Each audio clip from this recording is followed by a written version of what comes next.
सगळ्यांना एक विनंती आहे, माझी नम्र विनंती आहे, माननीय अर्जुन नाईक यांनी माझी नम्र विनंती आहे की माझं भाषण झाल्यानंतर मी इथं थांबणार आहे. आपण ज्याला ज्याला माझा सत्कार करायचा आहे त्यांनी ते करावं. आणि परगावावरनं 4 वाजल्यापासून लोक आलेले आहेत, त्यांना आपापली गावं गाठायची आहेत. त्यामुळं मला वाटतं आपण शांत चित्तानं माझं मनोगत कृपया ऐकून घ्यावं. साहेब एक एक एक मिनिट विनंती आहे, एक विशेष सत्कार आपण इथे घेतोय. हे नाव कुठे आहेत? नाव माननीय अर्जुन नाईक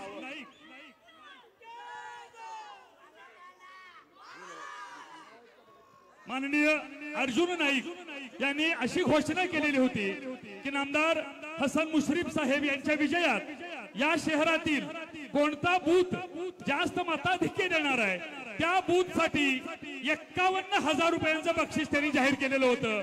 आणि हे 51,000 रुपयांचं बक्षीस जात आहे वॉर्ड क्रमांक 8 मधील माननीय प्रवीण काळवर यांचा बूथ क्रमांक 35 बूथ क्रमांक 35. माननीय बाबांना विनंती आहे त्या यशोगाथेला गवसणी घालणाऱ्या बूथला माननीय बाबांच्या हस्ते आपण सन्मानित करूया. अर्जुन नाईक आपल्याला खूप खूप धन्यवाद आणि सर्वांनी यांच्यासाठी एकदा टाळ्या वाजवूया. सर्वात जास्त मताधिक्य देणारा प्रवीण काळवर यांचा मतदार तो वार्ड आहे आणि त्यातला बूथ क्रमांक 35. आता मान्य साहेबांसाठी एकदा टाळ्या आणि साहेबांना विनंती. अखंड प्रभागाचं यामध्ये यश आहे. अमरीश गाडगेंचं 50,000चं बक्षीस आहे. साजिद भाई, जावेद भाई आणि संपूर्ण संजय ठाणेकर साहेब आणि अखंड प्रभाग या सर्व प्रभागाचा मी आभारी मानतो. आता नंतर मी बुधवारपर्यंत इथं आहे. सकाळी 5:30 वाजता घराकडे यायला हरकत नाही. आता शांत घ्या.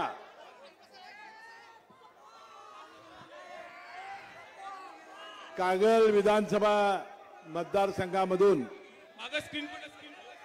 6व्यांदा प्रचंड मतांनी विजयी केल्याबद्दल व राज्याच्या मंत्रिमंडळामध्ये 9 वेळा शपथ घेतल्याबद्दल तमाम कागल, गडिंग्लज, उत्तूर विभागातील माझ्या सर्व कार्यकर्ते आणि नेते मंडळींनी माझा जो नागरी सत्कार समारंभ घेतलेला आहे त्या सत्कार समारंभाला उपस्थित माजी खासदार संजय मंडलिक, माजी आमदार संजय बाबा घाटगे, आज व्यासपीठावर ज्यांना ज्यांना निमंत्रित केलेलं आहे त्या सगळ्यांची मी नावं घेणार आहे. कृपया थोडीशी शांतता बाळगावी, कारण आपल्या सत्कारासाठी सगळे पाहुणे मंडळी इथं उपस्थित आहेत.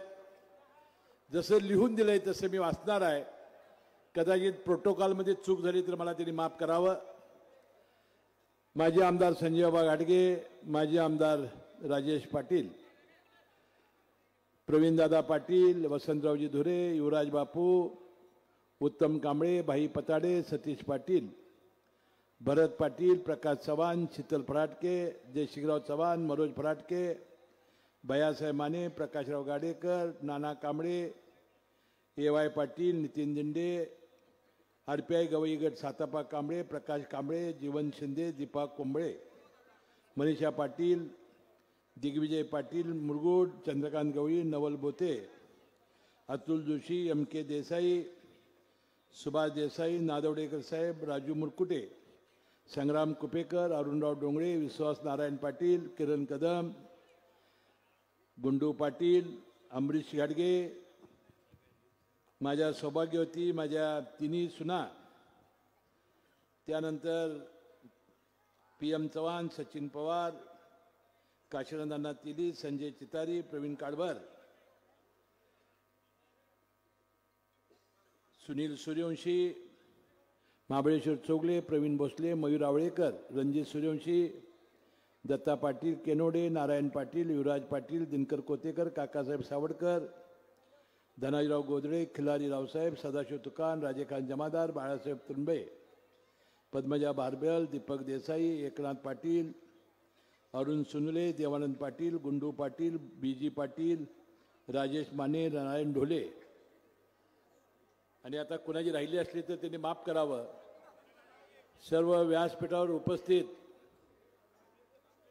घेतली नाव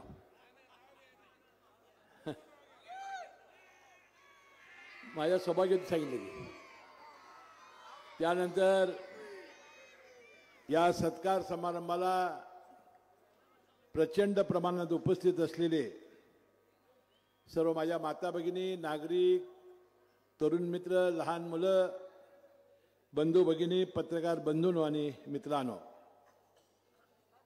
परवा झालेल्या विधानसभेच्या निवडणुकीमध्ये आपण सर्वांनी मला 6व्यांदा निवडून देण्यासाठी सर्वच कार्यकर्त्यांनी, विशेषतः माता भगिनी, लहान मुलं, तरुण मित्र आणि माझे सर्व व्यासपीठावर प्रमुख कार्यकर्ते संजय घाटगे असतील, संजय मंडलिक असतील, अमरीश घाटगे असतील, भूषण पाटील असतील, भैयासाहेब माने आणि त्यांच्या नेतृत्वाखालचे सर्व आमच्या युवराज पाटलांच्या नेतृत्वाखालील सर्व प्रमुख कार्यकर्ते असतील, याने या निवडणुकीमध्ये मी निवडून यावा म्हणून हाडाची काढं रक्ताचं पाणी केलं, रात्रीचा दिवस केला आणि गेले 4 महिने मी निवडून यावा म्हणून आपली सर्व कामं सोडून सगळ्यांनी जे कष्ट केले त्याबद्दल मनपूर्वक मी आज सर्वांचा आभारी आहे. आणि ज्या जनतेनं मला प्रचंड मताने निवडून दिलं त्याला मी लवून नमस्कार करतो.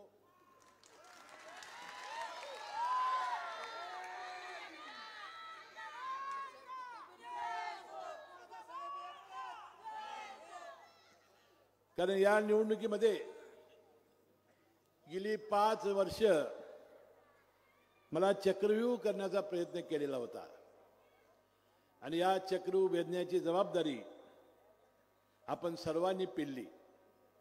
ज्याचा उल्लेख मगाशी भैयासाहेब मानेंनी केला की या निवडणुकीत अनेक आव्हानं आपल्यासमोर आली. ज्याचा उल्लेख केला जातीवादाचा, तर प्रचार हा सातत्याने केला जातोय. त्याशिवाय अनेक प्रकारचे हतकंडे वापरले गेले.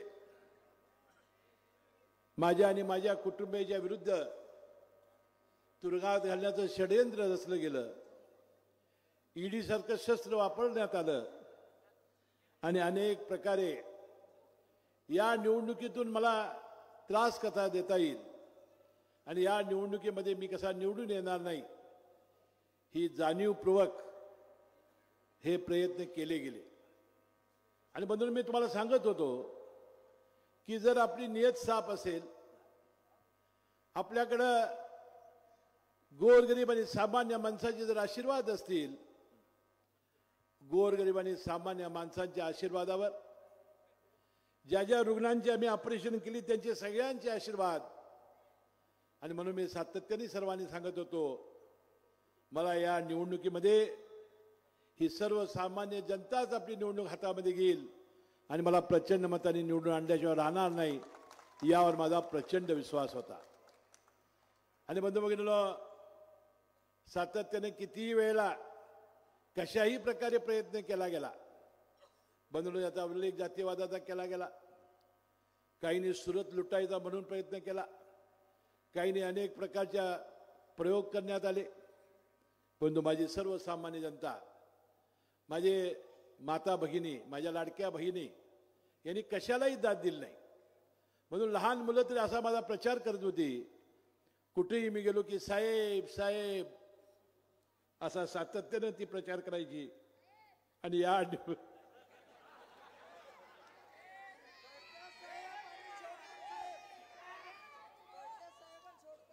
या निवडणुकीमध्ये या प्रचंड प्रमाणात आपण केलेली मेहनत, आपण माझ्यावर टाकलेला विश्वास, यामुळेच या विजयी मी होऊ शकलो. आणि मला आज राज्याचे उपमुख्यमंत्री अजितदादा पवार यांचे मनपूर्वक आभार मानले पाहिजेत की त्यांनी माझ्यावर प्रचंड प्रमाणात विश्वास व्यक्त केला. आणि बंधू भगिनींनो, या राज्याच्या मंत्रिमंडळामध्ये 3ऱ्या नंबरला शपथ घेण्याची संधी मला त्यांनी दिली, त्यांचेही मी मनपूर्वक आभार मी मानतो. बंधू भगिनींनो, या राज्यामध्ये कधी नाही ते अभूतपूर्व विजय आपल्या या महायुतीला मिळाला. आपल्या जिल्ह्यातील तर युतीच्या 10च्या 10 जागा आल्या, ज्याचा उल्लेख प्राध्यापक संजय मंडलिकांनी केला. बंधुभगिनींनो, या राज्यामध्ये 236 जागा हे आमच्या तिन्ही पक्षांच्या, भारतीय जनता पक्ष, देवेंद्र फडणवीस साहेबांच्या नेतृत्वाखालचा, एकनाथ शिंदे साहेबांच्या नेतृत्वाखालचा शिंदे गट शिवसेना आणि अजितदादा पवारांच्या नेतृत्वाखाली बंधुभगिनींनो राष्ट्रवादी काँग्रेस पक्ष, जनसुराज्य पक्ष, आरपीआय आठवले गट, आरपीआय कवाडे गट, त्यानंतर अनेक घटकांच्या साथीनं म्हणून या राज्यामध्ये 236 एवढं बहुमत मिळालं. आणि आज विरोधी पक्षाला म्हणून आज विरोधी पक्ष नेत्याच्यासाठी जेवढी ताकद लागते, शक्ती लागते, संख्या लागते, ती सुद्धा आज त्यांच्याकडे नाही. असं अभूतपूर्व यश मिळाल्यानंतर म्हणून आज साहजिकच आपली जबाबदारी वाढलेली आहे. लोकांची आपल्याकडून अपेक्षा आहेत, कारण एवढं ज्यावेळा प्रचंड बहुमत येतं त्यावेळा लोकांचं अपेक्षाचं प्रचंड ओझं सुद्धा या राज्य सरकारवर आणि पर्यायाने आमच्यावर आहे. याची जाणीव या निमित्ताने आहे. आणि म्हणून या सर्वांचं वर्णन करताना राज्याचे मुख्यमंत्री परवा विधानसभेत म्हणाले विरोधकांना, मी आमच्या विरोधकांना सांगेन, गालिब ताऊ उम्र भूल करता रहा, धूल चेहरे पर थी और वो आईना साफ करता रहा. त्याच्या चेहऱ्यावर धूळ होती आणि तो आरसा साफ करत होता. इतकं विरोधकांच्या डोळ्यावरची झापड उठली नव्हती. म्हणून मला आज आवर्जून उल्लेख केला पाहिजे की ज्या पद्धतीनं मुख्यमंत्र्यांनी परवा विधानसभेमध्ये आपलं राज्य आता कसं चालणार आहे, आपल्या आता आपण अपेक्षा कशा पद्धतीनं पूर्ण करणार आहोत, त्याचं त्यांनी अतिशय चांगलं वर्णन त्यांनी आपल्या भाषणामध्ये केलं होतं. बंधू-भगिनींनो, कुठं आहे ते पेपर? ते म्हणाले, महाराष्ट्र आता थांबणार नाही, सोबत राहू एक दिलाने, घडवू महाराष्ट्र पुन्हा नव्याने, समृद्धीचा वेग कुणी रोखणार नाही, महाराष्ट्र आता थांबणार नाही. उद्योग गुंतवणूक येत आहे जोमाने, बेरोजगारांना देऊ रोजगाराची साथ, तरुणाईचे स्वप्न आता भंगणार नाही, आता महाराष्ट्र आता थांबणार नाही.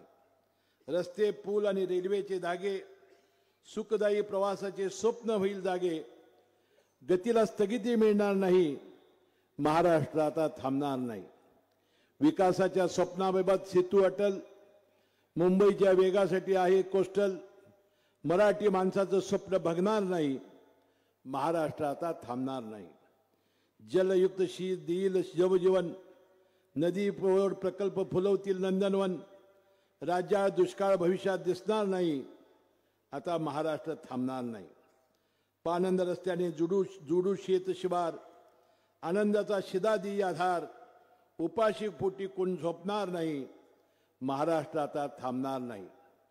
लाडक्या बहिणीला मिळाला स्वाभिमान, ज्येष्ठांना मोफत प्रवासातून सन्मान, लाडक्या लेकींची आबाळ आता होणार नाही, महाराष्ट्र आता थांबणार नाही. असेल विरोधकांचे कमी संख्याबळ, सारे टिकून ठेवू लोकशाहीचे बळ, कोणत्याही आमदाराचा नागरिकाचा मान सन्मान आता घटणार नाही, महाराष्ट्र आता थांबणार नाही. आणि म्हणून या निवडणुकीमध्ये मी आश्वासनं जी दिलेली आहेत त्यामध्ये आपल्या लाडक्या बहिणींना आम्ही 2100 रुपये देण्याचं वचन दिलेलं आहे. आता डिसेंबरचा हप्ता हे अधिवेशन झाल्यावर त्यांच्या खात्यावर आम्ही वर्ग करत आहोत. या ज्या योजना आम्ही आणलेल्या आहेत त्यातली एकही योजना आम्ही बंद करणार नाही, याचा पुनरुच्चार या कार्यक्रमाच्या निमित्ताने आपल्यासमोर मी करतो.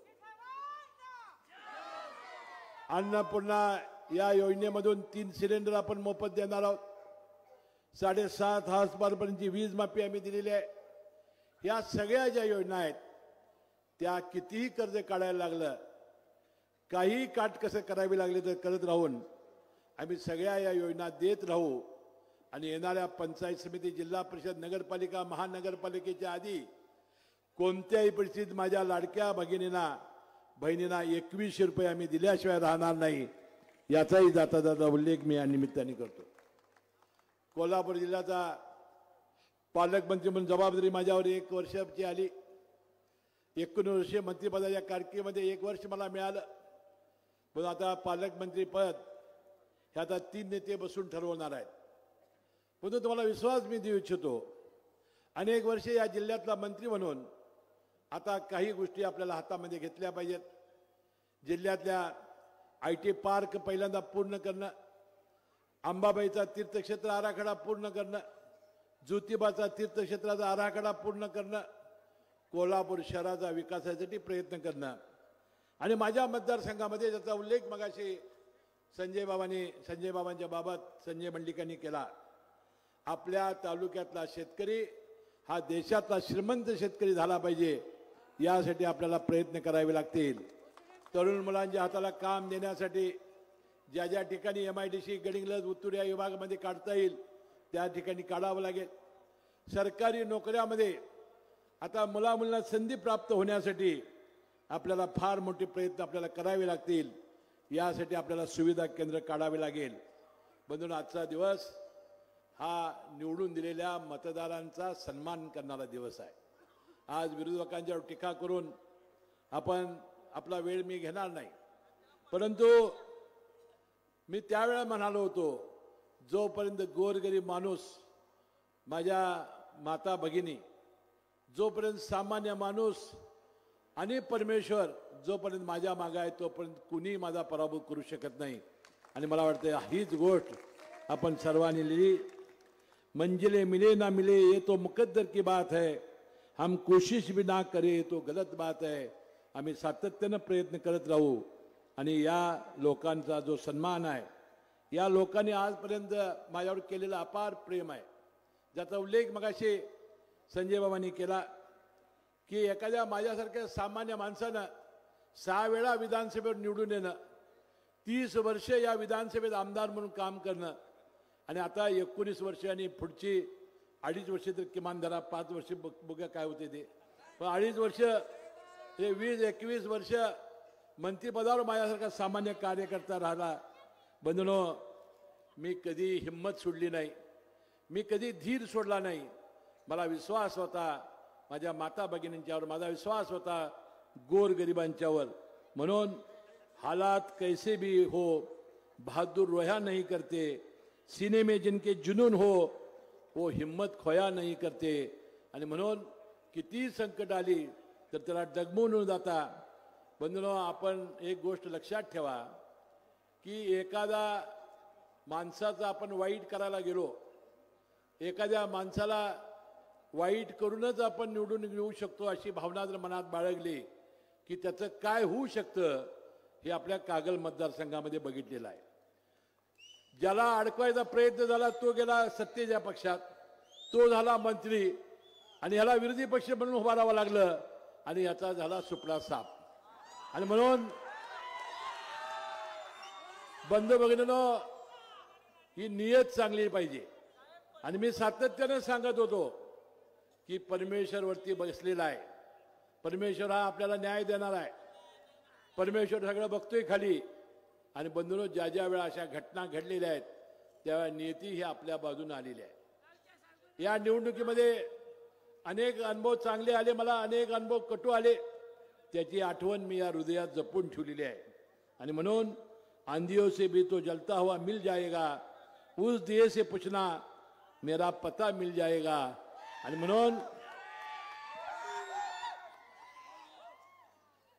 मी सातत्यानं मी सगळ्या माझ्या मतदारसंघातील तमाम नागरिकांचं मी ज्याचा उल्लेख केला, शेतकऱ्यांच्या जीवनामध्ये चांगले दिवस आणणे, गोरगरिबांच्या ज्या योजना आहेत त्या चालू ठेवणं, मोफत ऑपरेशन. मी 3 आठवडे आज या ठिकाणी नव्हतो. 3 आठवड्यामध्ये ज्या ज्या लोकांच्या अडचणी राहिल्या असतील, ज्यांचे प्रश्न राहिले असतील, तर उद्या सकाळी 6 पासून मी तुमच्या सेवेला हमाल हा तयार आहे. आणि म्हणून मी बुधवारपर्यंत आहे, नंतर मी 2 दिवस मुंबईला जाईन, पुन्हा आपला तसाच दिवस चालू होईल. तुमच्या कसल्याही कामाबाबत मला रात्री बेरात्री तुम्ही हाक मारा. हा हसन मुश्रीफ तुमच्या सेवेला वो दिल्याशिवाय राहणार नाही या ठिकाणी मी सांगतो. आणि म्हणून ज्यांची ऑपरेशन राहिली असतील, ज्यांचे वैद्यकीय उपचार थांबले असतील, ज्यांच्या माझ्या भेटीगाठी न झाल्यामुळे ज्यांचे कामं थांबले असतील, त्यांच्या कामासाठी 21 दिवस मंत्रिपदासाठी गेलेला हसन मुश्रीफ आता तुमच्यासाठी वाघ म्हणून परत आलेला आहे. आणि मला कार्यकर्त्यांनी सांगितलं होतं साहेब मंत्री घेतल्याशिवाय यायचं नाही, त्याप्रमाणे तुमचा हुकूम मी पाळलेला आहे. आता तुमचा हुकूम मी रोज पाळत जाईन. तुमच्या सेवेसाठी मी त्याही म्हणालो तुम्हाला एक पुन्हा संधी द्या, 5 वर्ष तुमची हमाल म्हणून सेवा करेन, प्रामाणिकपणानं काम करेन असा पुन्हा एकदा आशावाद प्रकट करतो. आपली सर्वांची मी रजा घेतो. जय हिंद, जय महाराष्ट्र.